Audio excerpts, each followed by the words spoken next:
السلام علیکم ورحمۃ اللہ وبرکاتہ.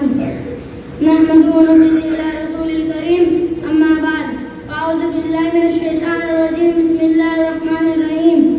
حضرت مہدی کے بارے میں حدیث پیش کرنے سے پہلے ان کا مختصر تعارف. حضرت مہدی سید حضرت فاطمہ کی اولاد میں سے ہوں گے. آپ کا نام محمد اور والد کا نام عبداللہ ہوگا. روشن و گشادہ پیشانی اور اونچی ناک والے ہوں گے. حضرت مہدی مدینہ کے رہنے والے ہوں گے. خلیفہ کے انتقال پر انہیں یہ ڈر ہوگا کہ کہیں انہیں خلیفہ نہ بنا دیا جائے. اس ڈر سے وہ مکہ چلے جائیں گے.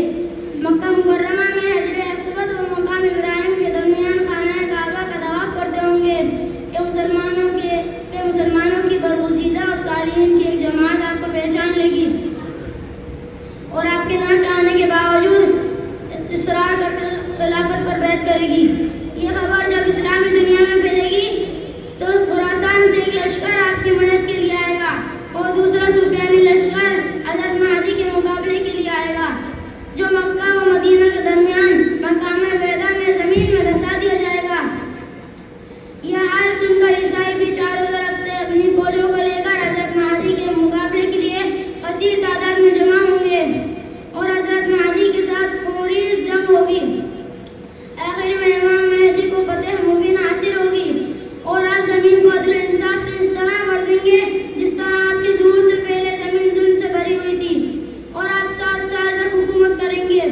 اور جب دجال کا ظہور ہوگا اور عیسیٰ علیہ السلام اس کو قتل کرنے کے لیے آسمان سے نازل ہوں گے تو حضرت عیسیٰ علیہ السلام حضرت مہدی کی ابتداء میں نماز ادا فرمائیں گے. جب آپ کی وفات ہوگی تو لوگ آپ کی نماز جنازہ پڑھیں گے. حدیث کی روشنی میں علامات مہدی. خاندان. حضرت ام سلمہ رضی اللہ عنہا سے روایت ہے کہ میں نے رسول اللہ صلی اللہ علیہ وسلم کو فرماتے ہوئے سنا مہدی میرے خاندان میں سے فاطمہ کی اولاد میں سے ہوں گے. شکیل بن حنیف کے حالات. شکیل بن حنیف کا تعلق حضرت فاطمہ کی اولاد میں سے نہیں ہے